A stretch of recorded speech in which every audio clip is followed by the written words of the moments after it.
சீதா சுவையின் உணர்ச்சியின் எண்ணங்கள் இதன் வழி இருளின் நீக்கி உணர்வின் தன்மை வரப்படும்போது அந்த உணர்வின் சீதா என்ற உணர்வு நாம் எண்ணி அந்த உயிருடன் ஒன்றி விஷ்ணுவிடனே ஐக்கியம் உணர்வின் அறிவாக தெரிந்து கொண்ட உணர்வு இது ராமாயணத்தில் தெளிவாக கொடுக்கப்படுகின்றது. நல்ல சற்று யோஜனை பண்ணி எத்தனை விதமாக காவியங்கள் ஊற்றினாலும் நாம் மனிதன் எப்படி வாழ வேண்டும் என்ற நிலையை தெளிவாக கூறப்படுகின்றது. இதை இணைத்தல் வேண்டும். ஆகவே ராமாயணத்தில் நினைக்கிற ராமன் எத்தனையோ விதங்கள் நாம் உணர்வின் தன்மை கலக்கப்படும்போது எண்ணங்கள் மாறுபடுகின்றது. ராமன் என்ன செய்கிறான்? சீதா மேலே சங்கடப்படுகின்றான், வேதனைப்படுகிறான் என்றான். பிரிதொரு அசுரனுடன் கலக்கப்படும் போது இந்த சுவை என்ற உணர்வு மாறுபடும் என்ற நிலை எண்ணுகின்றான். ஆனாலும் இந்த சுவை மிக்க என்றும் மாறுவதில்லை. ஆக அரக்கன் என்ற உணர்வுக்குள் மகிழ்ச்சி என்ற உணர்வு அடங்கி இருக்கின்றது. இருந்தாலும் அவனுடன் கலக்கவில்லை. கடலுக்குள் உப்பு தண்ணி நிறைய இருப்பினும் அந்த பாறைக்குள் மறைந்த இந்த உப்பு தண்ணியா வந்தாலும் நல்ல தண்ணியா மாற்றி கடலுக்குள் நன்னீரை பார்க்கின்றோம். இதை போலதான் கடல் அலை போல விஷத்தன்மை இருப்பினும் அந்த சுவை மிக்க எப்பயும் மறையாது உணவின் அந்த உணர்ச்சி நிலையாக இருக்கின்றது. ஏன்? இந்த உயிரின் இயக்கமாக இருந்து உணர்வின் தன்மை அங்கேயும் வளர்த்து கொண்டு இது மறைந்து விட்டால் இப்போ விஷத்தின் தன்மை கொண்டு புலி அரக்கத்தனமாக கொண்டு விழுங்குகிறது என்று வைத்துக் கொள்வோம். தன் குட்டி என்ற நிலைகள் வருவது மகிழ்ச்சியாயிருக்கின்றது. அந்த மகிழ்ச்சி என்ற எதற்கும் இல்லை என்றால் வாழவும் முடியாது. மகிழ்ச்சி நோக்கிதான் உணவுக்காக சொல்லுகின்றது. இந்த உடலை மகிழ வைக்க வேண்டும் என்றால் மற்றொன்றை இம்சித்து உணவை உட்கொள்கின்றது. இந்த உணவின் தன்மை படரப்போகும்போது அந்த மகிழ்ச்சியை நோக்கிதான் போகின்றது. இந்த உடலை காக்க என்பதனை இதை ஞானிகள் தெளிவாக கூறுகின்றனர். ராமாயணம், மகாபாரதம், கந்தபுராணம் இதில் எவ்வளவு பெரிய மூலக்கூறுகளை திணித்துள்ளார்கள். மனிதன் வாழ்வதற்கும் தீமை அகற்றுவதற்கும் ஒவ்வொரு சந்தர்ப்பத்திலும் எதனை எது இயக்குகின்ற எதன் வழி நீ தப்ப வேண்டும் என்று தெளிவாக கூறுகின்றது நமது சாஸ்திரங்கள். நல்ல யோசனை பண்ணிப்பாங்க. நீங்க எல்லாம் படிக்கிற ராமாயணமும் கந்த புராணத்தை நீங்க படிச்சு பாருங்க. இப்ப அதை படிக்கும்போது உணர்வில் நுகர்ந்து பாருங்க. எவ்வளவு தத்துவத்தை ஞானிகள் கொடுத்துள்ளார். நாம் அதை இழந்துள்ளோம். விஞ்ஞானி ஒவ்வொரு நுண்ணி அறைகளையும் கண்டு உணர்ந்தான். அணுக்கள் இயக்கத்தை கண்டு உணர்ந்த பின் மனிதனை 1500 ஆண்டு வாழ வைக்க முடியும் என்று எண்ணுகின்றான். இதிலே மனிதன் உணர்வின் கருக்களை சிசுக்களில் இருந்து எடுக்கின்றான்.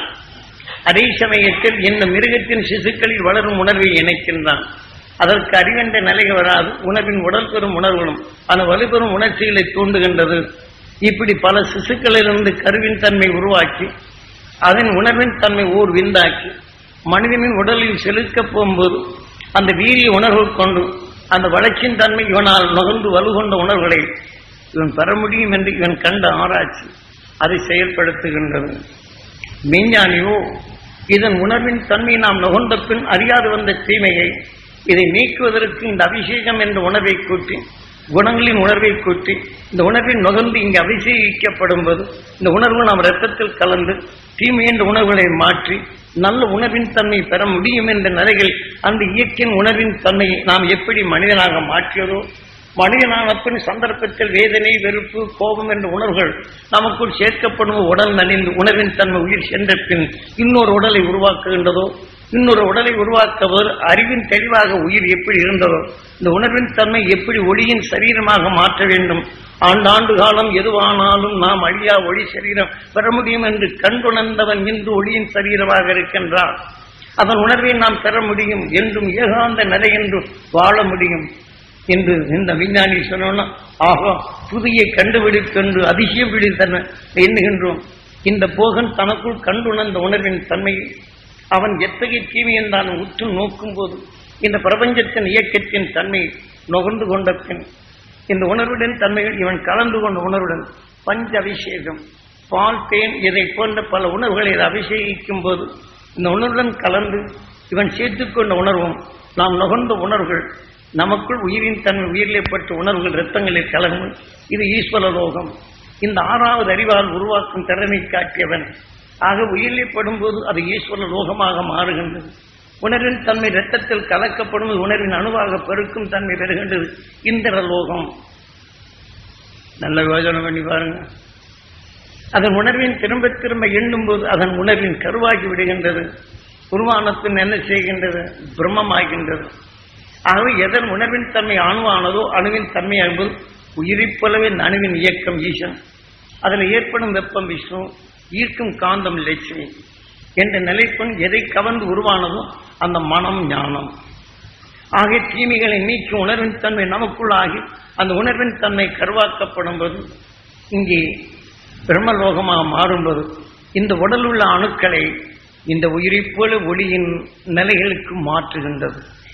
ஆக இவன் உணர்வை தொடர்ந்து அது செயல்படுவான் என்றால் உயிரின்ற உணர்கொண்டு உணர்வின் தன்மை ஒளியாகி மகிழ்ச்சி என்ற உணர்கொண்டு உடனும் என்றும் மகிழ்ந்து ஏகாந்த நிலை, எதிர்ப்பில்லை, ஏகாந்த நிலை ஒன்றும் இதற்குள் ஒன்றும் புகுவதில்லை. அப்படி தசரத சக்கரவர்த்தி 10வது நிலை ஆண்பது இவன் ஏகாந்த நிலை பற்றி என்றும் அந்த ஏகாந்த வாழ்க்கையை வாழ முடியும் என்பதைதான் போகனும் இதை காட்டியுள்ளார். அவன் நிலைகள் நல்ல சற்று யோசனை பண்ணி சிலை வடித்தான் என்றால் சிலை சுரண்டி வாழ்றவன் இருக்கிறான். அவன் சொல்ல என்பது அந்த கல்விவனை பாசானத்தில் செய்திருந்தாலும் பாசானம் ஒன்றும் சொல்லவில்லை. இவன் எதன் உணர்வு கொண்டு நுகர்கின்றானோ அதன் உணர்வை இந்த உயிர் உருவாக்குகின்றது. அது சுரண்டும்படி செய்கின்றான், காற்றை பெருக்கும்படி செய்கின்றான், உடலை வளர்க்கின்றான். அது ஒன்றும் செல்லவில்லை. பாசானத்தில் செய்த கல்லுதான் சுரண்டி வாழ்வன் சுரண்டி வாழுகின்றான். அதை தெய்வம் என்று வணங்கியது கிடைக்கும் என்று இயக்கத்தில் செல்லுகின்றான். அது கொடுக்கும் தெய்வம் என்று எண்ணுவன் அவன் நிலை ஆகின்றது. உண்மையின் உணர்வை அறிந்தவன் அதன் உணர்வுகள் இருளை நீக்கி ஒளி என்ற உணர்வு பெறுகின்றான். ஆகவே உணர்வு வரப்போகும்போது அந்த உயர்ந்த எண்ணங்களை எடுக்கும்போது வழியை அந்த வலிமை மிக்க சக்தி கொண்டு அதன் உணர்வு தெய்வ ஆணையாக்கி அந்த உணர்வின் இயக்கங்களின் அணுக்களை தன்வழியாக்கி நம் இந்த உடலை எப்படி வளவாக்க வேண்டும் என்றுதான் இந்த 6வது அறிவின் தன்மையை தெளிவாக கூறுகின்றது நமது சாஸ்திரங்கள். இப்போவாது உங்களுக்குள் பதிவாக்கிறமே கொஞ்சம் நினைவுபடுத்து. நமது வாழ்க்கை நல்லது எண்ணினாலும் நண்பன் என்ற நிலைகளில் ஒருவன் வேதனைப்பட்டு வைத்தால் அவனிடம் எடுத்துக்கொள்கின்றோம், அடுத்த நண்பர்கிட்ட சொல்றோம், அவனுக்கும் பத்த வைக்கிறோம். இப்படி ஒருவருக்கு ஒரு விஷயத்தின் ஆற்றலை பெருக்கி அதன் உணர்ச்சியின் தன்மை நமக்குள் வளர்த்துக் கொள்கின்றோம். நமக்குள் எதை வளர்க்கின்றோம்? கேட்டறிந்த பின் நமக்குள் போகாது தடைப்படுத்துகின்றமா? அவன் கஷ்டம் என்று சொன்னது அந்த அருள் அவன் பெற வேண்டும் என்ற கஷ்டத்திலிருந்து மீட்கும் உணர்வை நாம் செலுத்துகின்றமா? இல்லையே. ஏதாவது சொல்லுகின்றமா? அதை யாரும் நினைக்கிறது இல்லை. நண்பன் என்று பழகும்போது உனக்கு இப்படி ஆயிப்போச்சு. அந்த வேதையை நுகர்ந்து நாம் மன்னிக்கிறோம். விஷம் என்ற நிலையில் கவரப்படும்போது விஷத்தையை தன் உடலாக்கும் இந்த ஞானத்தை தான் நமக்குள் புகுத்த முடியும். ஆக ஆடு மாடு எல்லாம் என்ன செய்து தான் உணவாக உட்கொள்ளும் உணவுக்குள் மறைந்து வரும் நஞ்சினை தன் உடலாக மாற்றுகின்றது. அது உணவாக உட்கொள்ளும் உணவுக்குள் மறைந்து வரும் நல்லதை மலமாக மாற்றுகின்றது. பல கோடி சரீரங்களில் தீமைகளை நீக்கிய மனிதன் இந்த உடலான பின் நஞ்சை மலமாக மாற்றி நஞ்சினை மாற்றிடும் உணர்வின் தன்மை இங்கே கொடுக்கின்ற 6வது அறிவு. இங்கே பல கோடி சரீரங்களை கடந்து உணர்வின் தன்மை அதற்கு தக்க உறுப்பு பெற்றது. பன்றியாக உருவாக்கியது இந்த உயிர். பன்றியானக்கும் நாத்தத்துக்குள் இருக்கும் நாத்தத்தை பழக்கின்றது பன்றி. ஆக அதற்கு வராகன் தீமையை நீக்கும் வலிமை பெற்றதென்று வராகன் என்று கூறுகின்றான். ஏனென்ற இதே உயிர்தான் நுகர்ந்து உணர்வு கொப்ப இந்த நஞ்சை நீக்கும் உறுப்புகளை உருவாக்கி நஞ்சை பழந்திடும் உடலை பெற்றது. அது மனத்தை உருவாக்கியது. தெளிவாக்குகின்றான் ஞானிகள். அதை நீக்கிய பின் தான் நுகர்ந்த உணர்வுகள் அந்த உடலிலே பெருக்கப்பட்டு எந்த நஞ்சை நீக்கிடும் அந்த நீக்கி நல்ல உணர்வை நுகர்ந்து நுகர்ந்து சேர்க்க தொக்கியுள்ள நஞ்சின் தன்மை மாற்றி அந்த நாஞ்சை நீக்கிடும் உணர்வின் உறுப்புகளை உருவாகும் சக்தி பெறுகின்றது படல். இது வந்து பன்றியின் உடல். ஆக இந்த உடலை விட்டு வந்த நிலைதான் மனிதனாக உருவாக்கி மனிதனாக உணவாக உட்கொள்ளும் உணவுக்குள் மறைந்து வரும் நஞ்சினை மலமாக மாற்றுகின்றது. ஆகவே நல்ல உணர்வின் தன்மையை தெளிந்திடும் தன்மை பரசுராம். நஞ்சி என்று தெரிந்து கொண்ட பின் பல கலவைகளாகி அது சமப்படுத்தி உணவாக உட்கொள்ளும் நிலை பெற்றவன் எங்கு பரசுராம். ஆக நாம் தீமைகளை நீக்கும் உணரும்போது அந்த எண்ணங்கள் கொண்டு பிறர் உடலில் ஊதப்படும் போது அந்த உடலையும் சமப்படுத்தும் உணர்ச்சிகள் அங்கு எண்ணங்களாக தோன்றும் பரசுராம். ஆகவே ஒருத்தன் உடலில் நோயாக வளரப்படும் போது நோயின் வளரை நாம் எண்ணும்போது இப்படி பலவிதமான எண்ணங்களை எண்ணுகின்றோம். பலரடி உணர்வுகளை சேர்க்கின்றோம். பல எண்ணங்கள் நமக்குள் பலராம். ஆக தீமை என்ற உணர்வு உறப்பும் போது அது நரசிம்மா. எப்போது தீமை என்ற உணர்வு வருகின்றதோ அது வராது தடுத்து பழகுதல் வேண்டும். தான் மடி மீது இரணியனை வைத்து வாசப்படி மீது அமர்ந்து நரநாராயணன் இரணியனை பிளந்தான். சூரியன் தனக்குள் எடுக்கும் உணர்வின் தன்மையை பல எத்தனையோ விஷத்தன்மைகள் கவர்கின்றது. தன் அருகிலே வந்த பின் தன் உடலில் உருவான பாதரசத்தால் மோதுகின்றது, விஷத்தை பிரிக்கின்றது. இந்த உணர்வின் தன்மை வெப்பமும் காந்தம் உருவாகின்றது. இதன் வழிகொண்டு இது பரவி செல்லப்படும்போது பல நிலைகளை எடுக்கின்றது. இருப்பினும் பல வகையில் செல்லப்படும்போது இதே நட்சத்திரங்கள் என்று வரக்கூடிய வேக உணர்வுகள் அது சூரியன் கவரப்படும்போது வேகமாக வருகின்றது பல பாகங்களில். இதன் உணர்வுகள் வரப்போகும்போது இந்த அணுக்களின் வலு குறைந்திருப்பதனால் அந்த நட்சத்திரத்தின் உணர்வு வலுவாகப்படும்போது அதான் மீட்டான். அது தனக்குள் வரப்படும் போது இந்த அணுக்கள் எல்லாம் ஒன்றோடு ஒன்று இதை அஞ்சி மோதுகின்றது. புது புது விதமான உணர்வுகள் பல மாற்றங்கள் ஏற்படுகின்றது இந்த பிரபஞ்சத்தில். ஆகவே இதை போல மனிதன் தான் உணவாக உட்கொள்ளும் உணவின் நஞ்சை பழந்த பின் இந்த ஆறாவது அறிவின் தன்மை கொண்டு நாம் எப்படி நீக்க வேண்டும், ஆறாவது அறிவு கொண்டு நாம் நீக்கும் முறைகளை கொடுத்துள்ளார். ஆகவேதான் இந்த உயிரான ஈசனிடம் இருந்து அந்த நீக்கிய உணவின் அருள் பெற்ற ஞானி உணர்வை இங்கே செலுத்தினால் உள்ளுக்கு போகாது தடைப்படுத்துகின்றோம். இது ராமாயணத்தில் தெளிவாக கூறுகின்றார். வாலி என்பவன் அவன் எல்லாவற்றையும் அவன் நிலைக்கு அழைத்துச் செல்வான். வேதனை என்ற ஒரு மனிதன் நிர்வாகிவிட்டான். இது சூரியன் கவர்ந்து விட்டால் சூரியன் பிள்ளையாகி விடுகின்றது. அதை நுகரப்படும் நுகர்ந்த பின் நாம் உயிரைப்பட்ட வலிமை ஆன பின் அந்த உணர்ச்சிகள் நாம் நோயாளி அழுவது போல நாமும் அழுகத் தொடங்குகிறோம். நல்ல உணர்வுகளை நிலைநாட்ட முடிகின்றதா? நம் வாலியை ராமன் குகமையில் இருக்கும் பாறை தட்டி மூடிவிட்டான் என்று இங்கே கூறுகின்றார். அப்ப அந்த வலிமை மிக்க பாறை அவன் தள்ளுவதற்கு முன்னாடி சுக்ரீவன் இதையெல்லாம் வென்றவன் துருவ நட்சத்திரம். அதை நுகர்ந்து நம் உடலுக்குள் உள்வழி நமக்குள் செலுத்து இந்த உணர்வின் வலிமையாக்கப்படும்போது இதை கொண்டு பிளந்து நம்மை அதன் வழி இயக்காதபடி நம் உடலுக்குள் செலுத்தப்படும் போது இந்த உணர்வு பிளக்கப்படுகிறது. மடி மீது இரணியை வைத்து வாசப்படி மீது அமர்ந்து நரநாராயணன் இரணியை பிளந்தான். சூரியன் நாராயணன் இந்த உடலின் உருவை உருவாக்கிய இந்த உயிர் நரநாராயணன். இந்த ஆறாவது அறிவார் தனக்குள் அந்த தீமையை நீக்கும் உணர்வை இங்கே நிறுத்தி உடலின் தன்மை பெருக்கி இந்த உள்புகாது இதை பிளந்து தள்ளு என்ற நிலையில் சாதாரண மக்களும் புரிந்து கொள்வதற்கு எவ்வளவு எளிதில் கொண்டு கொடுத்தார். அல்ல யோசனை பண்ணி பாருங்க. ஞானிகள் கொடுத்ததெல்லாம் தப்பா? இப்ப சாமி பேரை சொல்லி சாமியார் பேரை சொல்லி இன்னும் அரைச்சி இத்தனை ஆண்டவனை என் கையில வச்சுக்கிட்டு இருக்கேன், தெய்வத்தை நான் கைவில்யம் பண்ணி வச்சிருக்கிறேன், பல கோடி நன்மையை தரும் ஆசை போட்டு அதன் ஆசை வழியிலே சிக்கி இன்று மனித ரூபத்தையே சிதற எடுத்துக் கொண்டுள்ளோம். மனிதனின் கடைசி நிலையான நாம் எதை பெறுகின்றோம்? ஆக சாகா கலை என்று இந்த உடல் பெற்ற பின் இதில் சகல இதுகளையும் உருவாக்கும் என்று அரச நிலையில் கொண்டு இது சாகா கலை. ஞானிகள் பெற்ற உணர்வுகள் எல்லாம் வேகா நிலை. இன்னொரு உடலுக்குள் போகாது இந்த உணர்வின் தன்மை. தீயிலே குறித்தால் உயிர் வேகின்றதா? உணர்வுகள் கருகுகின்றது, உணர்ச்சிகள் மாறுகின்றது. இந்த உடல் விட்டு சென்ற பின் கருகிய உணர்வுகள் தான் உயிரை எடுத்துக்கொண்டு அந்த உணர்வுக்கொப்ப எரிப்பூச்சியாக மாற்றுகின்றது.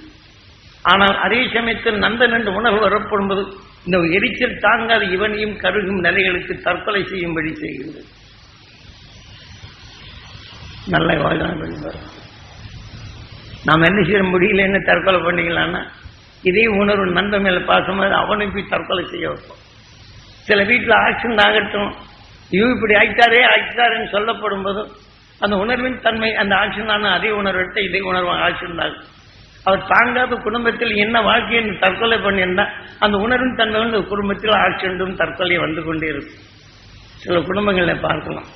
இது தடுக்கிற யாரு? மந்திரம் தந்திரம் செய்து எல்லாம் மாற்றி விடலாம் என்று இருக்கிற காசு அவங்களுக்கு கொடுத்து போட்டு இதையும் செய்து முடிவில்லை என்று இந்த உணர்வின் தன்மை என்ன முடிவில்லை என்ற தற்கொலை. ஆக மனிதன் உடலின் வளர்ச்சி நமக்கு உயிரால் வளர்க்கப்பட்டதை இதை கொண்டு விட்டு எங்கே தப்புறோம்? ஆக இந்த உணர்வின் தன்மை தனக்குள் எடுத்துக்கொண்ட பின் உயிர் கடைசியில் ஆன பின் இதே உணர்வின் நிகழ்ச்சிகள் வரும். அடுத்து இந்த உடலுக்கு தக்க உணர்வுகள் பாரும். பாம்பினங்கள் தன்னிலே பல நிலைகள் ஏற்பட்டு விட்டால் தாங்கவில்லை என்ற தன் உடலை கொச்சி தான் மரணம் அடையும். விஷத்தின் ஆற்றல் அது உருவாக்கப்படும் போது தன்னால் முடியவில்லை என்றால் கடைசி நிமிடம் இந்த உடலை வேதனைப்படுவதற்கு மாறாக தன்னையே கொத்தி தீண்டிவிடும்.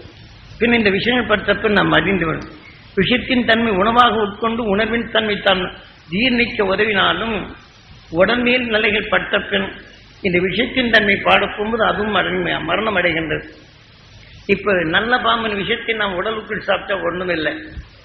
அதே சமயத்தில் புண்ணு சிறுசா இருந்து விஷயத்தில் லேசா பட்டா பிறகு உள்ளுக்கு ஊடுருவி நம்மை கொன்றுவிடும். ஏனென்றால் இதை போன்ற உணர்வின் இயக்கங்கள் எப்படி இருக்கிறது என்று ஞானிகள் கண்டு உணர்ந்தனர். அதை நாம் பின்பற்ற வேண்டுமா இல்லையா? நாம் யாரும் தவறு செய்யவில்லை. அன்பு கொண்டு பரிவு கொண்டு பாசம் கொண்டுதான் வாடுகின்றோம். பாசத்தால் பிறப்படும் துயரத்தை நுகர்ந்து அறிகின்றோம். நம் உயிரிலே தான் படுகின்றது. அவன் உணர்வு நமக்குள் கருவாகின்றது. இந்த லோகமா மாறுகின்றது. கருவாகின்றது பின் அது உருவாகி விடுகின்றது. அவன் உடலில் விளைந்த உணர்வு நம் விஷயத்தின் தன்மை எல்லா அணுக்களின் ஊடுருவி இதன் உணர்வின் தன்மை அதை கருவாக்கி அந்த அணுக்கள் மாற்றமாகும் தன்மையை பெறுகின்றது. அப்ப இது மாத்திரக்கு என்ன வச்சிருக்கிறோம்? இதை வென்றவன் ஒருவன் ஒரு மகிழ்ச்சியானான், ஒரு நட்சத்திரமானான். அது இன்றும் என்றும் வந்து கொண்டே உள்ளது. உயிர் தோன்றி மனிதன் உணர்வின் தன்மை பெருக்கிய பின் இன்றும் ஒளியின் சரீரமாக இருக்கின்றான். அதை கவர்ந்து உணர்வின் தன்மை தன் உடலை சேர்த்து கொண்டவன். இந்த இருளை அகற்றி இந்த உணர்வை நாம் வாழ்க்கையில சேர்த்து கொண்டார். விஞ்ஞானி பல உணர்வை சேர்த்து பல காலம் வாழலாம் என்று வைத்து 1500 ஆண்டு இருந்தால் இது என்றும் ஏகாந்த நிலைகள் வந்து பல ஆயிரம் ஆண்டுகள் நாம் இதை சூரியன் அழிந்தாலும் இந்த பிரபஞ்சமே காணாமல் போனாலும் இந்த பிரபஞ்சத்திலிருந்து அகண்ட அண்டத்தில் வரும் தூசிகளை நுகர்ந்து ஒளியாக மாற்றும் திறன் பெற்று விடுகின்ற மனிதனானத்தில் எண்ணத்தால் கவர்ந்து உணர்வின் தன்மை நீக்கியவன். ஆக எதனை நீக்கினானோ அந்த உணர்வுக்கு தக்கவர் உணர்வின் தன்மை ஒவ்வொரு பொருளின் தன்மையை மாற்றி செயல்படுகின்றான். ஒரு கம்ப்யூட்டரில் எலக்ட்ரான் என்ற நிலை வரும்போது உணர்வின் அதிர்வுகளை வைத்து விட்டு எதன் அதிர்வோ அதை மாற்றி அமைக்கும் பல நிலைகள் கொண்டு வருகின்றான். எலக்ட்ரான் என்ற நிலை ஒரு பாஷையில் இல்லைனால் அந்த பாஷையின் மோதலுக்கொப்ப உணர்வின் அறிவாக எழுத்தின் ரூபத்தை கொடுத்து இந்த விஞ்ஞானி ஒரே நிலையில் ஒரே அழுத்தத்தில் தமிழ், தெலுங்கு, ஹிந்தி உலகில் உள்ள 100 பாஷைகளை மொழிபெயர்ப்பாகி அந்த உடலின் அந்த உருவத்தின் அமைப்பை கொடுக்கின்றான். ஏனென்றால் இந்த அதிர்வின் உணை கொண்டு பார்க்கின்றோம் அல்லவா? எதன் உணர்வின் விஷத்தன்மை கலக்கின்றானோ இந்த உணர்வுக்கொப்ப இதன் இணைத்தால் இதன் ரூபமாகும் என்று ஒரு நொடியில் நாம் படித்து பாஷையாக்கி பல நிலைகள் எழுத்து வடிவுக்கு கொண்டு வருவதற்கு முன்னர் ஒரு நொடிக்குள் 100 உணர்வுகளை மாற்றிடும் சக்தி பெறுகின்றான் விஞ்ஞானி. அதே சமயத்தில் ஒரு நொடிக்குள் அருள் உணர்வின் தன்மை பெற்று நமக்குள் உணர்வின் தன்மை ஒளியாக மாற்றும் திறன் பெற்றவன் இன்று அதன் ஈர்ப்பு வட்டத்தில் துருவ நட்சத்திரத்தின் ஈர்ப்பட்டத்தில் 6வது அறிவு கொண்டு சப்தரிஷி மண்டலங்களாக மாற்றுகின்றான். இதே போல மனிதனானவன் தன் இனத்தின் மனிதனுடன் நாம் வாழப்படும் போது அந்த துருவ நட்சத்திரத்தின் உணர்வு நாம் பெற்று நாம் யாருடைய நாம் தாய்கள் மூதாய்கள் உணர்வு அந்த கொல வழியில் நாம் வந்தவர்கள். அவர்கள் பெற தவறினார்கள். நாம் பெற்ற பின் அவர்கள் அந்த துருவ நட்சத்திரத்தின் ஈர்ப்போட்டில் செல்ல முடியவில்லை. அவர்கள் இன்னொரு ஆன்மாக்குள் சென்றிருந்தாலும் நாம் இதை போல அல்ல செல்வதற்கு முன் இதை பழக்கப்பட்டால் அந்த துருவ நட்சத்திரத்தின் பேரருளும் பேரொழியும் நாம் பெற வேண்டும் என்று உணர்வினை உள் செலுத்தி இந்த வலுவின் தன்மை கொண்டு இந்த உடலை விட்டு சென்ற பின் எங்கள் குலதெய்வமான இந்த உயிரான்மாக்கள் இந்த உடலை விட்டு பிரிந்து சென்ற இந்த உயிரான்மாக்கள் அந்த சப்தரிஷி மண்டலத்துடன் இணை வேண்டும் என்று அந்த உணர்வின் வடிவின் தன்னை கொண்டு இவர் உணர்வு நம் உடல் என்ன பின் அந்த உணர்வின் வலிமை கொண்டு எடுத்துக்கொண்ட உணர்வுகள் இந்த உடல் விட்டு பிரிந்து சென்ற இந்த ஆன்மாக்களை பிறவியில்லா நிலை அடைய வைக்க முடியும். இப்படித்தான் இந்த உடல் பெற்ற உணர்வு மனிதன் தனக்கு தன்னை காக்க எத்தனை வேதனைப்பட்டார் நம்ம மூதாதைகள். நமது பரிவுடன் காக்க அவர்கள் எத்தனை வேதனைகள் நுகர நேருகின்றது. அதை நாம் அதனுடைய கிளை வழி விழுதுகள் நாம் அங்கே செலுத்தி கரைக்க வேண்டும். இதற்கு தான் இப்ப தத்து பிள்ளைகளை இந்த பிள்ளை எல்லாம் கொள்ளி வைக்கிற காலம் இல்லையா? அந்த கொள்ளி வலி ஆகினா எடுத்து வச்சுக்கிடுவான். இப்போ அந்த கொள்ளி வளர்த்துக்கிட்டு வரப்போகும்போது அந்த குழந்தை என்ன தன்னுடைய பிள்ளையே நம்மளுக்கு ஒரு சுகமாக வளர்ந்துருச்சுன்னா அப்படி சொல்லணும். இப்படி கெஞ்சிரு இது சொன்னபடி கேட்கறது எனக்கு பிள்ளையிலேயே நிகழ்ந்திருப்பாங்க. ஏன்னா இவன் தான் கொள்ளி வச்சு சொர்க்கத்துக்கு அனுப்பான்னு நினைப்பாங்க. இந்த வேதனை உணர்வுகள் எடுத்து வளர வளர இவனுடைய பற்ற அற்றுப்போம். கடைசியில் இத்தனை பிள்ளையும் கொள்ளி வைத்த பிள்ளையும் சரியாலேயே நான் இத்தனை தூரம் வளர்த்தனே அந்த வேதனை பற்றி இந்த கொள்ளி வைத்த பிள்ளையை மாறாக அவன் உடலில் இப்போ வந்து அதன் நிலையாகும். பிறவிக்குத்தான் வருகின்றோம். நல்ல யோசனை பண்ணி பாருங்க. இதெல்லாம் நாம் தப்பணுமா இல்லையா? இந்த விஞ்ஞான உலகம் காற்று மண்டலமே நச்சுத்தன்மை அடைகின்றது. மனிதனுக்கு மனிதன் சிந்தனை இழக்கின்றான். தான் வாழ தீவிரவாதம் என்று ஒரு கூட்டமைப்பு அமைக்கின்றான். அதன் வெளிப்படி இந்த உடலை வளர்க்க பல கொலைகளை செய்கின்றான். தேடி வைத்தும் செல்வத்தை தேடினாலும் கூட்டமைப்பாக அவனை கொள்ளுகின்றான். அதிலிருந்து திருடி செல்லுகின்றான். எப்படி மிருகங்கள் தன் கூட்டமைப்பின் வலுவைத்தன்மை கொண்டு மற்றதை வேட்டையாடி உணவாக இருக்கின்றதோ, இப்படி மனிதனுக்கு மனிதன் வேட்டையாடும் உணர்வுகளை வளர்ந்துவிட்டது. இந்த உணர்வின் தன்மை நுகர்ந்த பின் நாமும் வேட்டையாடும் நிலைக்கு மாறுகின்றோம். மனிதனை கொள்ளும் உணர்வு தவிர மனிதனை காக்கும் உணர்வில்லை. மனிதனை காக்க நல்ல உணர்வு ஆலயங்கள் வைத்தாலும் அவன் அதன் நிலையில் போனால் அவன் ஏமாந்து அவன் பாக்கெட்டில் இருக்கிற காசு எடுத்துக்கணும். இல்லை என்ன அவனின் பெயரை சொல்லி அவனுமே நரபலியாக்கி அதிலே சக்தி பெற்று தான் நடுவனும் இப்படி ஒரு மந்திரவாதி வருகின்றான். இது சொன்னபடி வெண்ணெய்சியை ஏமாற்றி கொடுப்பேன். அதை நரபலி கொடுத்தோம்னா அதை மெச்சி இவனுக்கு கொடுப்போம். முதல்ல ஆட்டை கொடுக்குறான். அந்த தேதி நம்மளுக்கு செல்வம் கொடுக்கணும், இவனை கொலை செய்ய வைக்கிறான். ஆகவே இதன் உணர்வு அவன் ஆவி இவனுக்குள்ள வரும்னு அவன் மறந்து விட்டான். இவன் கொலை செய்கிறான், அவன் உடலுக்குள்ளே செல்லுகிறான். இதன் கொலை செய்யான இந்த உணர்வு அவனுக்குள் அதிக நிறைகள் ஆட்சி படைகிறது என்று அவன் மறந்து விடுகின்றான். இதெல்லாம் நாம் எந்தெந்த வழியில் இருக்கிறோம் என்று பாருங்கள். இன்னைக்கு ஊரை ஏமாற்றலாம், உலகை ஏமாற்றலாம். இந்த உயிர்கிட்ட மட்டும் யாரும் ஏமாற்ற முடியாது. யாரும் மறக்க வேண்டாம். உங்களை என்ன செய்ய ஏமாற்றலாம். நான் அதை செய்வேன், யானை செய்வேன், போனை செய்வேன் ஏமாற்றலாம். நாம் நுகர்ந்த உணர்வு அறிவு எதுவும் அதன் வெளிக்கொண்டு நம்ம அணுவாக்கி இந்த உடலே அவன் சேர்த்துக் கொண்டிருப்பான். அதன் கீழிலே நீ எதை எண்ணுகின்றாயோ அதுவாகின்ற எதன் உணர்வின் தன்மை நமக்குள் உருவாகின்ற ஒருத்தன் கொலை செய்ய வேண்டும் என்றால் அந்த கொலை செய்யும் உணர்வானால் கொலை செய்யும் உணர்வு நமக்குள்ளாகி மனிதனால் உருவாக்கிய அணுக்களை அனைத்தும் இது கொல்லும். ஆகவே அவன் கொலையிலிருந்து அவன் செய்தவன் போய்விட்டான் என்று அவன் போக மாட்டான். வந்துவிட்டென்றான் வந்தான். கொல்ல உணர்வை எடுத்துக்கொண்ட உணர்ச்சிகள் ஊக்கினாலும் அந்த உணர்வுகள் நமக்குள் நுகர்ந்த உணர்வுகள் இந்த இரத்தத்தில் கலந்தது பிரம்மமாகின்றது. அந்த உணர்வு கொண்டு துரித நிலைகள் கொண்டு மனிதன் நிலையில் எதன் வழியிலே செல்ல வேண்டும் அந்த உணர்வெல்லாம் கடைசியின் மையத்தில் உடல் மாற்றி விடுகின்றது. இதிலிருந்து யாரும் தப்ப முடியாது. நாம் நினைக்கிறோம் ஊருக்கு எல்லாம் நான் உபதேசம் பண்ணிட்டு நானும் இந்த தப்பொழில் இருந்தான் இவங்கிட்ட மட்டும் நான் ஏமாற்ற முடியும். ஏனென்றால் குரு இட்ட கட்டளைப்படி ஒரு உயிரும் கடவுளாக மறி அறியாதை சேர்ந்த தீமைகள் அகற்ற இதை பயன்படுத்தும் என்றார். ஒரு சமயம் தான் எதிரிகள் என்று உருவாக்கப்படும் போது ஒரு மரத்தை காட்டுகின்றார் குருநாள். இதை சொல்லு என்று மரம் தூக்கி பறத்து அங்கு போய்விடும். அப்போ யாராவது எதிரிகள் வந்தாலும் இதை எண்ணினால் அவனை தூக்கி எறிந்து விடலாம், வெற்றி பெறலாம். நம்ம யாரும் எதிர்க்க முடியாத என்ற உணர்வு வருகின்றது. இந்த உணர்வின் தன்மை வந்தால் ஒரு சிறிது தவறு செய்தால் இதே உணர்வை பாய்ச்சப்படும் அந்த வலிமைதான் இங்கே வரும். உனக்குள் இருக்கக்கூடிய சந்தர்ப்பத்தால் நல்ல குணங்களை அடித்து சென்றுவிடும். காற்று வேகமாக வீசினால் என்ன செய்யும்? தனியாக கிட்டதை மட்டும் தூக்கிட்டு போமா, சேர்த்து நல்லதையும் தான் அடித்து செல்லும். ஆக நல்லவையும் சேர்த்து குப்பையுடன் சேர்த்து கலக்கத்தான் செய்யும். இதை போன்ற உணர்வுடன் உணர்வுக்குள் என்ன செய்யும் என்பதனை தெளிவாக்கினார். அப்போதான் இதை கொடுத்து சக்தி அனுப்பினும் ஆக இனி யாரும் எதிர்க்க முடியாதுன்னு நினைக்கிறேன். பலமுறை சோதிக்கும்படி செய்கின்றார். பலமுறை செய்த பின் இந்த உணர்வு தான் எனக்கு தோன்றும். இன்னும் சோதித்து பாரு என்றார். அந்த உணர்வின் தன்மை இங்கே வரப்போகும்போது இந்த தீமைகளை உருவாக்கும் உணர்வு தான் உனக்குள்வாகும். அப்ப இந்த தீமையை யார் அடக்குவது, எப்படி அடக்குவது என்று நினைப்பார். இந்த 6வது அறிவை கொண்டு தீமை நீக்கு உணர்வை இதை எடுத்து அதன் செயலாக்கங்களை மாற்று. அப்போதான் இது அடங்கும். நீ பரிசித்து பார்த்த நான் ஒரு தரம் கொடுத்தேன், இதை செய்தேன். இன்னொரு தரமும் ஒரு தரமே செய்தார். ஒரு கரண்டி வாங்கிட்டு வர சொன்னார். அதில் ஈயத்தை வாங்கிட்டு வர சொன்னார். இரும்பு கரண்டி மலங்காட்டுக்குள் கூப்பிட்டு போனார். அப்போ என்ன செய்ய நெருப்பு போட்டு பல பச்சளைகளை அவருக்கு தெரிந்த பச்சளை நீ அந்த இதில் கொஞ்சம் எடுத்துவான், இந்த இதில் கொஞ்சம் எடுத்துவான். அங்கங்கே விழுந்த தூசிகள் எடுத்து வந்து மொட்டு மொத்தமாக போட்டு எரிடா அப்படிங்கிறார். இந்த எரிந்த உணர்வுகள் அதில் வெறும் ஆவிகள் அந்த ஜூட்டுடன் இதுடன் கலக்கின்றது. அது கலந்த பின் என்ன செய்யுது? அந்த ஈயம் பல பல பலன்னு மின்னுது. அது வந்து பல பாகம் எனக்கு தெரியாமலே என்னென்ன பாகத்தில் என்னென்ன எடுத்துக்காங்க. அப்ப எரிய போகும்போது என்ன செய்யுது? தக தக தகன்னு எரியுது. எப்படிடா இருக்குங்க சாமி? தக தக தகன்னு இருக்கிறது. இன்னும் எப்படிடா இருக்கு?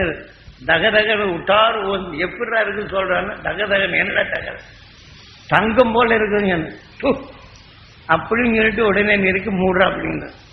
அப்போதெல்லாம் 600 பார்த்தா நல்ல சொக்க தங்கமா இருக்கு. இதை கொண்டு கடையில கொடுத்தோம்னா ஆகா நீ பைத்தியக்காரத்தை சுத்திக்கிறன்னு இப்பதான் எனக்கு தெரியுது. ஆக நீ சங்கம் செய்கிற வித்தியால நீ எவ்வளவு வேணாலும் கூட உனக்கு காத்துறேன். இன்னொருத்தர் என்ன செய்றாங்க, நீ இதெல்லாம் செய்து கொடுத்தேன்னு உங்களுக்கு மாட கோபுரம்ல நீங்க விற்க வேண்டாம், நாங்க வேணா இதுக்கு அப்படி சுத்தி தெரிஞ்சவங்க நிறைய பேர். நீ தெரிஞ்சு கொண்ட பெண் அப்புறம் என்ன செய்தார், வித்துட்டு வந்த உடனே இதெல்லாம் வாங்கி எல்லாத்துக்கும் ஒவ்வொரு ரூபாய் கொடுத்தோம். சரி அவர் செய்யும் போதுதான் நம்ம இதானதுன்னு அவர் இல்லாத போது தனியா செய்தேன். அதே மாதிரி உருவாச்சு, ஆசை வந்துருச்சு இல்லை. இதை கொண்டு ரெண்டாவது கொடுத்த நீ எவ்வளவு வேணாலும் கொடியானாங்க அங்கிருந்து வந்தாரு. அப்ப என்ன செய்தாரு, இப்ப எப்படி இந்த ஆசை வரும், உன்னை மனதை தங்கமாக்குறதுக்கும் அதே சமயத்தில் பாதரசத்தில் மணி செய்யும் எழுதினார். எல்லா உணர்வுகளும் சேர்ந்து உயிர் எப்படி ஒளியானது, உணர்வின் தன்மை ஒளியாக்கு என்று அதை சொன்னார். இதன்படி இங்கே தங்கத்தை தங்கத்தை போல மனமாக்கி மங்காத நிலையை உருவாக்கி உணர்வின் தன்மை தெளிவாக்கி தெளிவின் தன்மை உயிராக்க போகும்போது இது பாதரசங்களாக மாறும். இதன் உணர்வு எல்லாம் சேர்ந்து எப்படி தங்கமாக மாறுகின்றதோ இயற்றுக்குள், இதே போலதான் தாவர இனங்கள் சாரணை ஆகி உணர்வின் தன்மை ஒளியானது மனிதன் உடலை உருவாக்க காரணமானது என்று அறிந்தவன் போகன் நேசித்தவன் உணர்வின் தன்மை உருவாக்கி அதனை சாதனைகளை எடுத்து மனதை வெளிப்படுத்தும் போது நுகரும் போது அந்த மனிதன் அந்த தீமைகளிலிருந்து விடுபடுவதற்கு அதை எண்ணி அதை பார்த்து அதை நல்ல நிலையில் உருவாக்கி மகிழ்ச்சி என்று உணரும் போது அவன் நினைவாக இதை எடுத்து இவன் மனதை தெளிவாக்கி இப்படி ஒரு உபாயத்தை கண்டான் போகும். நீ என்ன செய்த, ஆசை இதை இன்னும் வித்து காசு பார்க்கலான்னு நினைச்சேன். அப்ப இந்த ஆசை வரப்போகும்போது நீ இதை எடுக்க போற, இந்த உடலுக்கு இது உதவும், கொண்டாம்மா கொண்டாமா. அப்புறம் அந்த உன்னை ஏக உலகத்தில் எல்லாம் செயல்படுத்தும். நீ எங்கடா போறே அப்படின்னாரு. நான் தங்கத்தை நோக்கி போறேன். தங்கம் மங்காதுன்னு சொன்னீங்க, தங்கத்தை நோக்கி போறேன். இந்த ஆசை என்ன செய்து வித்துதான் பாருங்க. தங்கத்தை மனசு தங்கமாகுமா, மனம் தங்கமாகும். ஆசையின் ஒரு தங்கத்தின் மேல் செல்லும். அந்த ஆசையின் ஒரு விற்று எது பல தவறுகளை செய்யும். இந்த மனிதன் நீ அழிக்கத்தான் உதவும். இரண்டாவது கொண்டு போன இந்த உணர்வு உபதேசம் காட்டவும் செய்தான். அதனால் பின் விலகி என்ன என்று செய்தான். அதனால்தான் இப்ப என்ன செய்வது, அவர் சொன்ன வழியில் தான் நீங்கள் உயர்ந்தால் உங்க மனம் உயரும். நீங்கள் மகிழ்ந்தால் மகிழ்ச்சி பெற வேண்டும் உங்க எண்ணம் வந்தால் இந்த சம்பவனத்தை நீங்களே செயலாக்க, நான் அல்ல. இந்த உடலில் இச்சைக்கப்படுவது எல்லோரும் பெற வேண்டும் என்ற ஆசை வரப்போது உங்களுடைய மனம் இங்கே கலந்து அந்த மனத்தால் செய்தால் இங்கே வருவோரும் அந்த அருளை பெறுவார். நான் ஒருவன் மட்டும் செய்தார் இங்கே வாங்கி இதை செய்து பெருமையை காட்டினா நடக்குமா? இதை போல உணர்வின் தன்மை அந்த அருளின் உணர்வால் தான் இதையும் விளைகின்றது. குருநாதர் காட்டி அருள்வழியும் இப்படி என்னுடைய ஆசைகள் செல்லப்படும் போது ஆசைகள் எப்படி ஆகின்றது, கடைசியில் நிராசையாக எப்படி மாறுகின்றது, உன்னுடைய மனங்கள் எப்படி செல்ல வேண்டும் என்று ஒவ்வொரு அனுபவத்தையும் குருநாதர் கொடுத்திருக்கிறார். இப்ப இதே போல காட்டுக்குள் என்னை செல்லும்படி செய்கின்றார். அதே சமயத்தில் செல்லும் போது சில இதுகளை சொல்லுகின்றார். யானையின் மனத்தை நீ நுகர்ந்து உனக்குள் வலுவாக்கினால் அந்த யானை மனம் வந்த பின் யானையுடைய மனத்தை கண்டு மிருகங்கள் ஒன்று மனத்தால் நுகர்ந்து அறிவது. நீ பயத்தின் நிலை கொண்டா நம்ம அடித்து விடாமல் முதல்ல யானை அடிக்கும். ஆனால் பயத்தின் உணர்வு இல்லாதவன் மனத்தின் தன்மை நோந்த யானை பாகன ஒரு தரம் பயந்தான் திருப்பி அவனை அடிக்கும். அவன் உணர்வின் தன்மை தன் மனத்தின் தன் உணர்வின் தன்மை வலுவா அதனுடைய வலுவை காட்டப்படும் போது அடங்கும். என மனத்தால் நுகர்ந்த யானைகள் எப்படி இருக்கணும். இதன் வழி காட்டுக்குள் செல்லும்போது யானை காதை வெடைச்சது அடிச்சு போன யானை வேட்டைக்கு போய் பழக்கணும். காதை தூக்கி வச்சு நிச்சயம் அடிச்சிடணும். அப்ப பயம் வரும். சாமி சொன்ன உணர்வு யானை கவர்ந்தேன், அடிச்சிடும் உணர்வு தான் கலங்குறேன். யானை உணர்வு மனம் எனக்குள் வர வேண்டும், அந்த வலு வர வேண்டும் என்று எண்ணல. அதை அடிச்சிடும் மனம் வர போகும்போது உணர்வு நடுக்கமாகும். அப்பதான் முன்வைத்த காலை பின் வைக்காது என்று நான் கூறிய உணர்வை நினைவில் வரும். என்ன அப்புறம் மலமா இந்த பயம் வரும்போது அந்த யானையின் உடல்கள் அவர் சொன்ன சில முறைகள் உண்டு. அதை வைத்து தனக்குள் எடுக்கப்படும்போது கையில் அந்த யானையின் மனத்தை அடக்கக்கூடிய பச்சளையும் கையில கொடுத்திருக்கிறார். இதை மறந்துட்டேன். இந்த உணர்வின் நினைவே வரவில்லை, யானை அடிச்சிடும் தான் வந்தது. இந்த உணர்வின் தன்மை இதில் மாற்றப்படும்போது இந்த உணர்வு நுகரப்பட்டு அதே மனம் அங்கே ஆகும்போது அது தன்னுடைய வலுவை இழக்கும். கையில இருந்தும் கூட துப்பாக்கி கையிலிருந்து புலி வருது நடுங்கிட்டு மாறி அதை காட்டுகின்றார். சுடும் மார்க்கத்தை காட்டினாலும் அதை அடக்கும் தன்மை இருந்தும் இல்லாதது. இதில் அனுபவ ரீதியில் கொடுக்கிறார்கள்.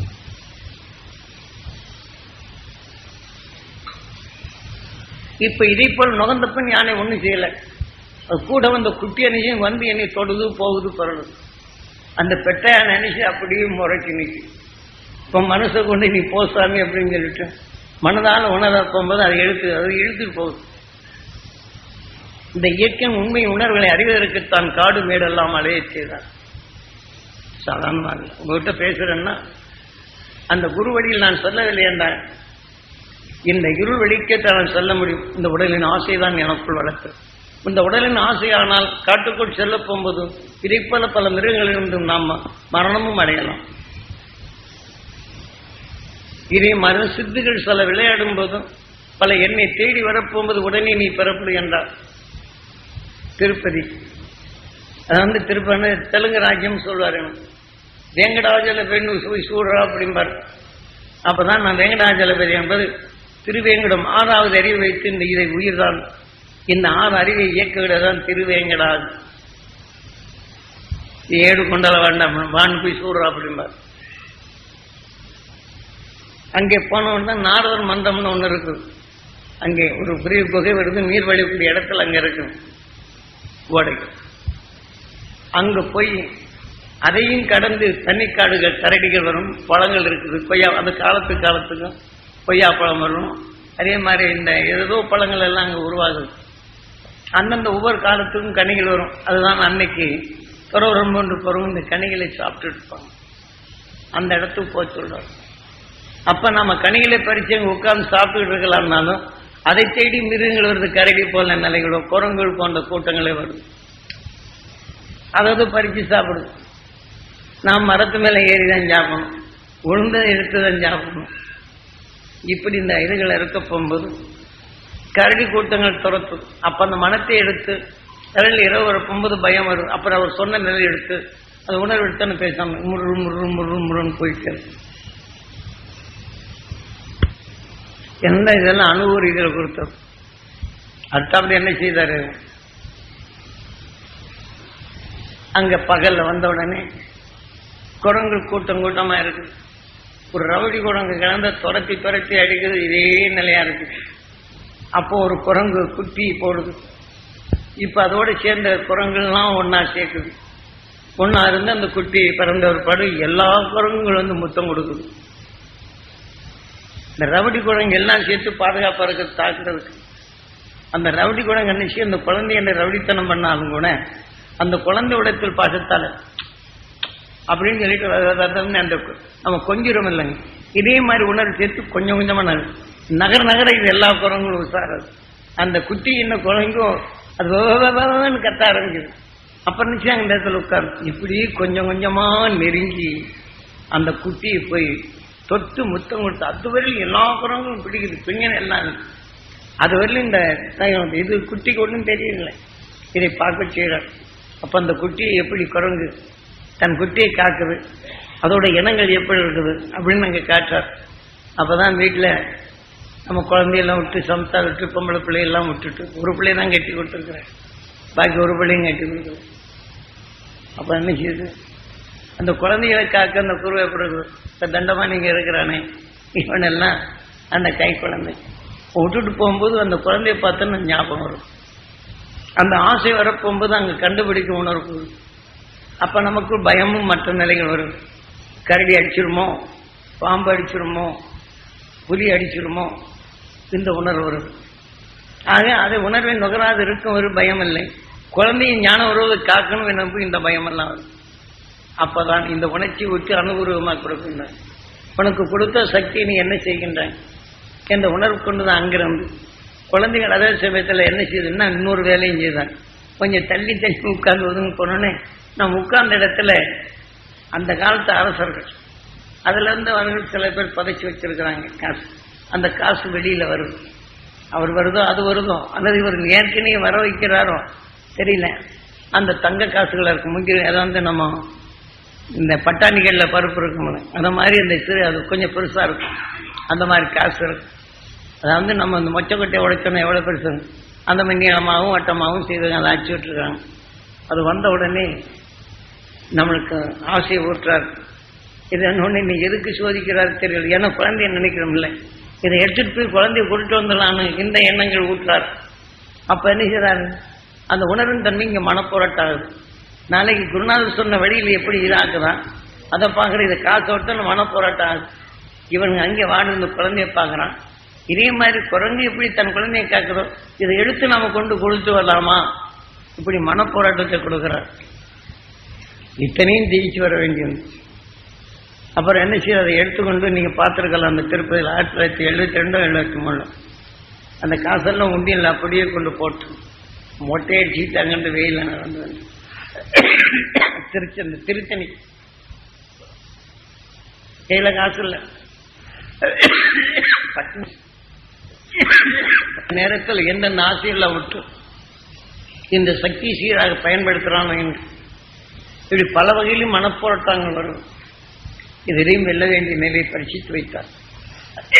இதை கடந்தால் 3 லட்சம் பேரை சந்தித்து ஒவ்வொரு மனிதன் எப்படி பெயரப்படுகிறார் என்ற நிலையை காட்டினார். இதான் ராமாயணம் மகாபாரதங்களை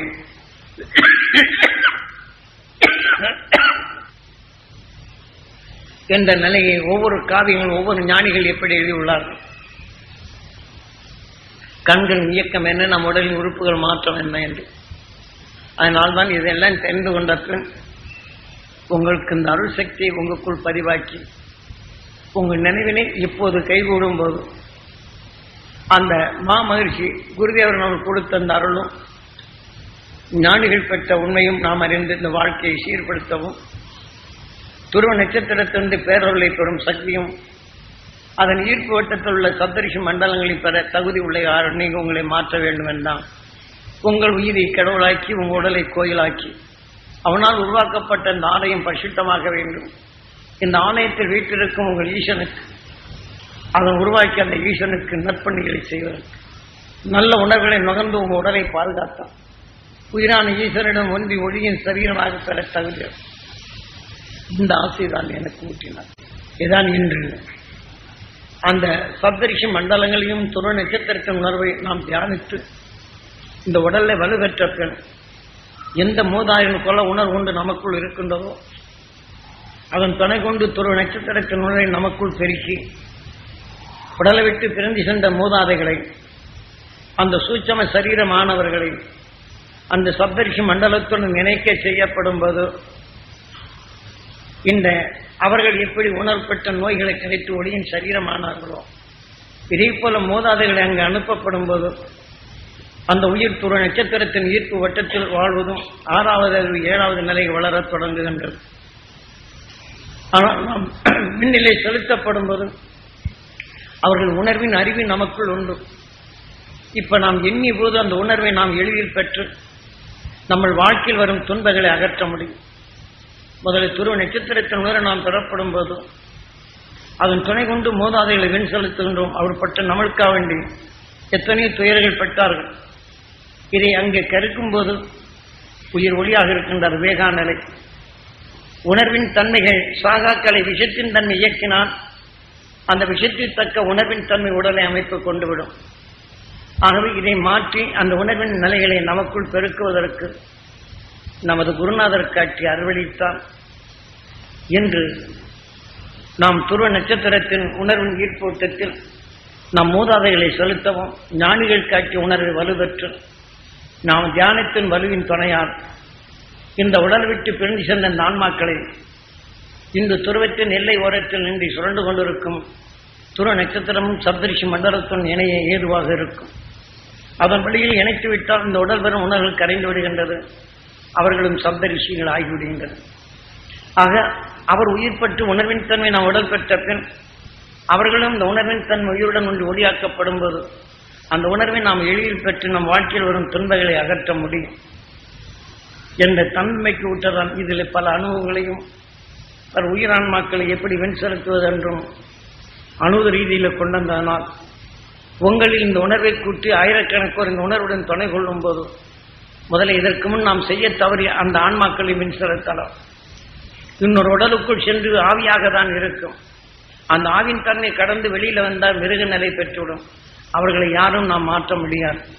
ஒரு உடலுக்குள் ஆவியின் நிலைகள் இருக்கும்போது இந்த உணர்வுகளை பாய்ச்சப்படும் அந்த உடலுக்குள் இருந்தாலும் நாம் வெளிப்படுத்தும் உணர்வுகள் அவர்கள் சுவாசிக்கும் உணர்வுடன் கலந்துதான் அந்த ஆவியின் இயக்கம் வருகின்றது. நாம் சுவாசித்த உணர்வுகள் அவர்களை செல்லப்படும் போது இன்னொரு உடலுக்குள் ஆவியாக அந்த உணர்வை செலுத்தி அந்த உணர்வை மாற்றும் அமைப்பு வருகின்றது.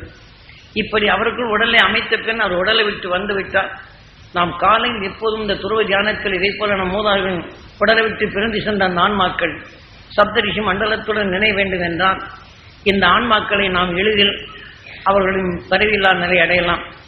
ஏனென்றால் அவர் வாழ்ந்த காலத்தில் துயரமும் அவருடைய உணர்வின் எண்ணங்களும் நமக்குள் பதிவாகி இருப்பதனால் அவருடைய நினைவாற்றல் வரும்.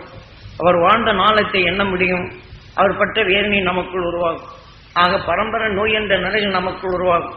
நமது பின் தந்ததிகளுக்கும் இதே உணர்வு வந்து கொல வழியில் ஒரு ரொக்கம் கெட்டது என்றால் அந்த கெட்ட உணர்வின் தன்மையை நமக்குள் வளர்த்துவிடும்.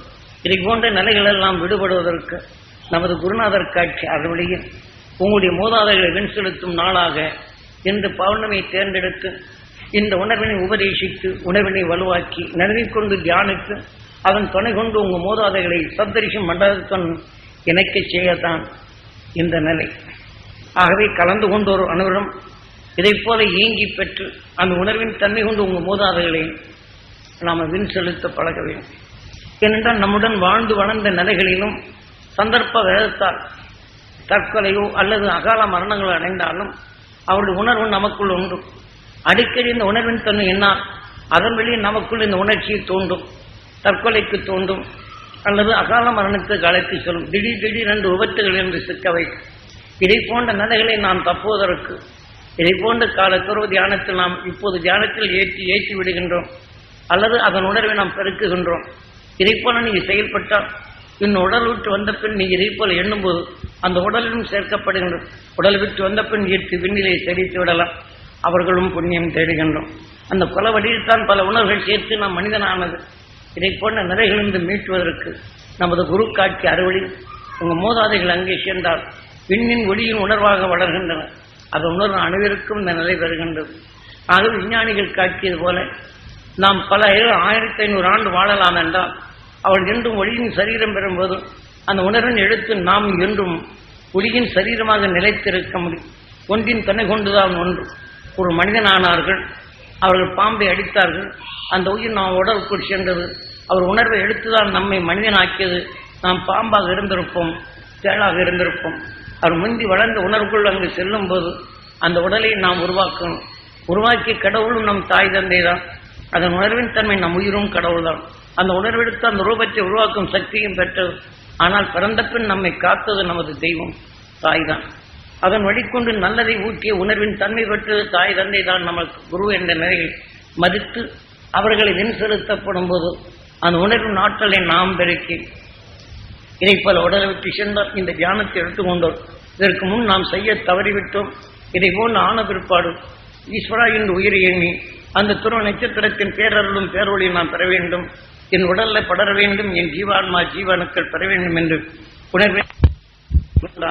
இந்த உடலை விட்டு பிரிஞ்சு சென்ற அந்த ஆன்மாக்களை நாம் அந்த சப்தரிஷி மண்டலத்தை நிறைவு செய்து எளிதும் எல்லோரும் இதை போல் உணர்வின் குரலை எடுத்து உடன் பழகிய உணர்வு வலுகொண்டு எளிதில் சப்தரிஷி மண்டலத்தை அணையலாம். அந்த உணர்வு அங்கு கரைத்து விடலாம். மனிதன் ஒரு வினையை செய்வார். ஆக மனிதனுடைய உறவுடைய நிலைகள் தான் இது செய்ய முடியுமே தவிர மற்ற உயிரினங்கள் கவர்ந்த உணர்வு வலுக்கொப்ப பரிணாம வளர்ச்சி தான் வளைய முடியும். மனிதன் ஆனப்பின் வேதனை உணர்வு காக்க எண்ணினால் அந்த வேதனை விஷயத்தின் தன்மை எதினால் மீண்டும் பரிணாம வளர்ச்சிக்கு தேய்படியாகதுன்னு சொல்ல முடியும். ஆகவே இதை போன்ற நிலைகளிலிருந்து நாம் மனிதன் மேலே குரு காட்சி அறுவழியில் நாம் செல்வோம் என்று பிரார்த்தித்து இதை போல ஒவ்வொரு நொடிகளையும் மனிதனாக இருக்கும் நாம் இந்த கோடி செல்வம் தேடினாலும் நம்மிடம் இல்லை. அதை நாம் பிற பார்க்க போறோமா? அந்த கோடி செல்வத்தை வைத்து நாம் உடலை அழகுபடுத்தினாலும் உறுப்புகளை சிதைந்தாலும் வைத்திய ரீதியில் பணத்தை கொடுத்து பாதுகாத்தாலும் நீண்ட நாள் இருக்கின்றமா? ஆக செலவழித்தன் உறுப்புகளுக்கு குறைத்து விட்டு 3 லட்சத்துக்கு கிட்னிக்கு மாற்றி விட்டு அப்புறம் எனக்கு கிட்னி போச்சு, ஏதாவது சாப்பிட்டா போயிடுமா. ஆக எலும்புகளை மாற்றி வச்சு என்னால் முடியல. மாற்றி வைத்த உறுப்புகள் இருந்தாலும் இந்த உணர்வு தேடி மீண்டும் உறுப்பின் சிதைவின் தன்மைதான் வருகின்றது. பின் உடலை விட்டு சென்ற பின் உறுப்புகள் சிதைவாகி சிதைந்த உடல் கொண்டு இன்று சிதைந்த உணவாக உட்கொள்ளும் இந்த மிருக நிலைகளுக்கு நம் உயிர் அழைத்து சென்றுவிடும். ஆகவே இன்றைய செயல் நாளைய சரீரமாகின்றது. ஆகவே அறுவழி நம் குருநாதர் காட்சிய அறுவழியும் நாம் பிறவியில்லா நிலை அடையும் மார்க்கம்தான். இந்த உடலிலே நமக்குள் அருள் செல்வங்களை தேட வேண்டும், இருளை அகற்றிடும் வலிமை வர வேண்டும், மெய்ப்பொருள் காணும் துணிவு வர வேண்டும். ஆக இந்த வாழ்க்கையில் எத்தனையோ இருள்கள் சூழும். நீங்க தியானம் பண்ணிக்கணும், என்னத்தை தியானத்தை கண்ட என்ன கண்டம்மா, நீங்க என்ன சாமி, ஒவ்வொரு சாமியார் மந்திரத்தை சொல்லி என்னென்ன மாதிரி உங்க சாமியார் அன்னைச்சாமி எல்லாம் அவங்களுடைய உணர்வுகள் கொண்டு தூண்டவும் செய்வார். ஆக இந்த உண்மையின் உணர்வின் தன்மை உங்களுக்கு ஜீவூம்பா வேலையும் நான் செய்ய முடியும், அதே போல உங்களுக்கு கொடுத்து செய்யவும் வைக்க முடியும். நீங்க எங்கே வருகிறது, ஆசை காட்டி அருணர்வின் தன்மை உடலை வளர்க்கத்தான் உதவுமே தவிர. ஆக இருந்து வசிஷ்டர் ஒளியை போன்ற உணர்வு பெற வேண்டும் என்று கவர்ந்த உணர்வுகள் நம் உயிர் அங்கே உருவாகின்றதான் வசிஷ்டர். ஆக அதை கவர வேண்டும், அருளை பெருக்க வேண்டும். ஆகவே நாம் ஜீவூம்பா காட்ட வேண்டும் என்ற வசிஷ்டன் தன்மை வந்தால் இன்னொரு ஆவியின் உணர்வு நமக்குள் செலுத்து இன்னொரு இணைப்பின் தன்மை கொண்டு மாற்றி அமைக்கலாம். ஆனால் புகழ் வரும், பொருள் வரும், உடலின் தன்மை எங்கே செல்லும், அதை செய்த காரியத்திற்கு நம்முடனும் அடுத்தரவுகள் தான் உதவும். ஆக இதை போன்ற நிலைகள் எல்லாம் விடுகட்டு என்று நாம் மூதாதைகளை சப்தரிஷ மண்டலத்துடன் இணைய செய்வோம், பேரருளை பெருகச் செய்வோம், அறுவழி வாழ்வோம். இந்த விஞ்ஞான உலகத்தில் வரும் இருளிலிருந்து விடுபட்டு நாம் எந்த நிலைகளையும் நாம் துருவ நட்சத்திரத்தின் இணைப்பு வட்டத்தில் வாழ்ந்து ஆயுள்கால மெம்பராக அமைந்து அறுவழி வாழ்ந்து இவ்வாழ்க்கையில் வரும் இருளை அகற்றி மெய்ப்பொருளை காணும் உணர்வுடன் வாழ்வோம் என்று பிரார்த்தித்து நம் மூதாதைகளை ஒளி சரீரம் பெற இப்போது தியானிப்போம்.